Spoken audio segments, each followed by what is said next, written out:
Նախ սկսենք նրանից, որ իրապես Սամվել Կարապետյանի շուրջ այս կոնտեքստը քաղաքական այն աստիճան ընդգծված է, որ նույնիսկ ոչ միայն անձնական ազատության իրավունքի նկատմամբ միջամտություն է առկա, քանի որ Սամվել Կարապետյանը ապօրինի կալանավորված է, այլ նաև վերջինիս ընտանիքին պատկանող նաև ձեռնարկատիրական գործունեության ոլորտին կա միջամտություն, որ պատկերացրեք նույնիսկ հենց Սամվել Կարապետյանին եւ իր ընտանիքին վերաբերող օրենքի նախագիծ է ներկայացվում, հատուկ ընդգծված նրա համար, որպեսզի իր սեփականության իրավունքին միջամտություն տեղի ունենա, դա այն է, ինչ կատարվում է հենց հիմա ազգային ժողովում, որը աբսուրդային է։ Իդեպ նույնիսկ մարդկային արժեհամակարգի տեսանկյունից Հայաստանի Հանրապետության քաղաքացիներին մեր ձևով բնորոշ։ Ես կարծում եմ աբսուրդային է, որ մարդը լինի կալանավորված ու այդ ընթացքում իր սեփականության իրավունքին միջամտություն լինի։ Այսինքն մարդուն կալանավորեն, որպեսզի փորձեն իր բիզնեսը կներեք արտահայտությանս համար խլեն։ Իրավական իմաստով իդեպ այս նախագծի հետ կապված մի հատ վարժություն կարող եմ առաջարկել, որ մեր հայրենակիցների համար շատ ավելի պարզ լինի։ Պատկերացրեք, դուք ունեք ձեր ավտոմեքենան։ Դուք վարում եք ձեր ավտոմեքենան։ Վարում եք լավ կամ վատ, դա կքննարկենք առանձին։ Բայց բարեկային ծառայողը ձեզ կանգնեցնում է եւ ասում է, գիտես ինչ, ես եմ քշելու քո ավտոմեքենան, կամ ես կբերեմ մեկի, ով որ կսկսի քշել քո ավտոմեքենան։ Եղավ։ Այս նախագիծը դրա մասին է։ Իդեպ այլ հարց, թե այդ որտեղից ներկա իշխանությունները որոշել են, որ իրենք ֆանտաստիկ կառավարիչներ են։ Կարծում եմ բոլորս շահագրգռված կլինենք, որ իրենք լինեին ֆանտաստիկ կառավարիչներ, բայց այն բոլոր ծրագրերը մասնավոր պետություն համագործակցության շրջանակներում, որոնք այս իշխանություններն են իրականացրել, կարծես թե նվազագույն կառավարչական այդ մակարդակը չի պահպանվել։ Գործընկերներից շատերը խոսում են աղնիֆի մասին եւ այլ, չէ՞։ Իդեպ երբ հեծի մասին են նաեւ խոսում, այդ կոնտեքստը, հա, քանի որ այդ հարցին էլ եմ ուզում վերադառնալ, թե ինչի համար Սամվել Կարապետյանը կատարեց այդ հայտարարությունը եւ այլ։ Դրանք բոլորը վիճակագրական, իրավական տվյալներ են։ Հանրային ծառայությունները կարգավորող հանձնաժողովը, որը այս ոլորտի վերահսկողն է, հեծի գործունեության մեջ, այսպես ասած, էական որևէ թերություն չի տեսել։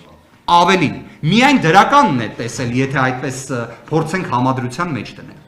Ավելին, այն ներդրումները, որոնք կատարվել են հեծում այս տարիների ընթացքում, եւս փաստական տվյալներ են։ Իսկ չենք կարող դրանից խուսափենք։ Այն, որ սակագնի փոփոխություն գրեթե չի եղել, դրանից եւս չենք կարող խուսափել։ Այն, որ հարակից պետական կառավարմամբ նույն ոլորտի կարևոր կառույցներից մեկը բեցը ճիշտ հակառակի պատմությունն է, դրանից չենք կարող չէ խուսափել, որտեղ այդ կառավարչական մեղմ ասած խնդիրները հենց այդ կառույցում են։ Ինչևէ, հիմա վերադառնալով նրան, որ այս ամբողջ կոնտեքստը որ ֆիքսում ենք, որ ստացվում է էլ հակասահմանադրական ճանապարհով օրենքի նախագիծ, որ սեփականության իրավունքին միջամտեն, դրանով նաև օտար երկրյա ներդրումների պաշտպանության ռեժիմը լրիվ ոտնահարեն եւ միջազգային հեղինակությանը նաև Հայաստանի Հանրապետության վնաս պատճառեն։ Եվ այդ պայմաններում մի հատ էլ առանց կոչի համար անձին կալանավորեն քրեական հետապնդման ենթարկեն, ինչ պետք է այս դեպքում իրավական process-ը ապահովում։ Համառություն եւ քաղաքական հետապնդման նույնիսկ ամենավառ դեպքերում էլ նշվածի վերաբերյալ իրավիճակի փոփոխություն լինում։ Պետք է որևէ դեպքում չնահանջել, որևէ դեպքում չհուսահատվել։ Եթե պատկերացնենք այսպես, իրավաբաններին, փաստաբաններին, որ հարցնեք, եթե կարևոր մի գործով, օրինակ,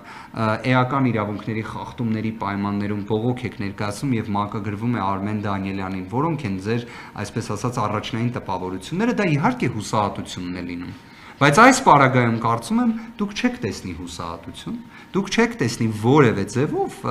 այսպես ասած, իրավական մաքսիմալ գործիքակազմի իրացումից նահանջ։ Քրեական դատավարության օրենսգիրքը տարբեր գործիքակազմեր նախատեսում է։ Նաև միջազգային իրավական տարբեր գործիքակազմեր կան։ Վստահ եղեք, դրանցից յուրաքանչյուրը իրացվելու է։ Նաև համոզված եղեք մեկ այլ բանում եւս։ Այս ամենը, որ այդքան ակնհայտ է կատարվում,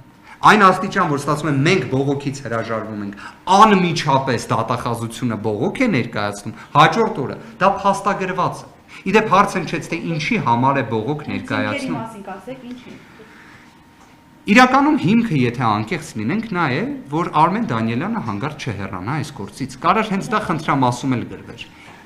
Ձևական իմաստով այդ եթե չեմ սխալվում 3 կամ 4 էջից բաղկացած բողոքը վերաբերում է նրան, որ առաջին Ացյանի դատարանը, հաշվի առնելով, որ Սամվել Կարապետյանը նախկինում երբևէ արատավորված չի եղել, արձանագրել էր, որ նոր հանցանք կատարելու ռիսկը առկա չէ։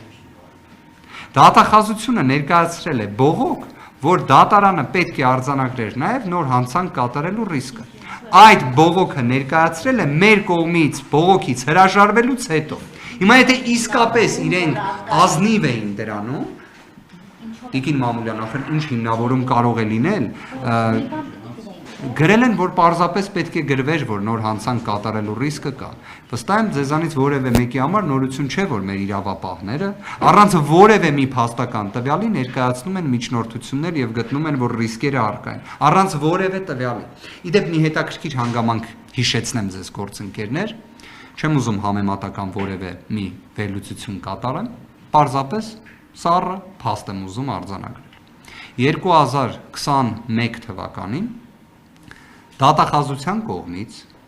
մշակվել էր օրենսդրական նախաձեռնություն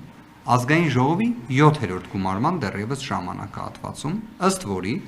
միջին ծանրության հանցանքների դեպքում կալանքը կանխատեսական ռիսկերի դեպքում, այսինքն առանց ոչ մի փաստական տվյալի, չի կարող կիրառվել։ Կալանքը միջին ծանրության հանցանքների դեպքում պետք է կիրառվի բացառապես, եթե կան կոնկրետ փաստական տվյալներ։ Մենք խոսում ենք ժողովրդավարության դինամիկ զարգացման մասին։ Ի վերջո Ֆրանսիայի նախագահն է խոսում ժողովրդավարության մասին։ Իսկապես ես չեմ ցանկանա, որ Ֆրանսիայում արդար դատաքննության իրավունքը լինի այնպիսին, ինչպիսին օրինակ Սամվել Կարապետյանի գործով է Հայաստանի Հանրապետությունը։ Քանի որ ես չեմ սիրում բացասական երևույթներ մաղթել այլոց։ Լինի դա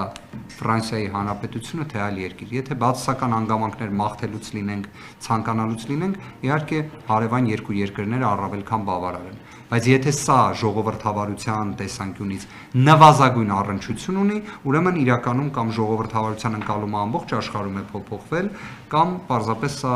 տոտալ հակաժողովրդավարական իրավիճակի մասին է խոսում։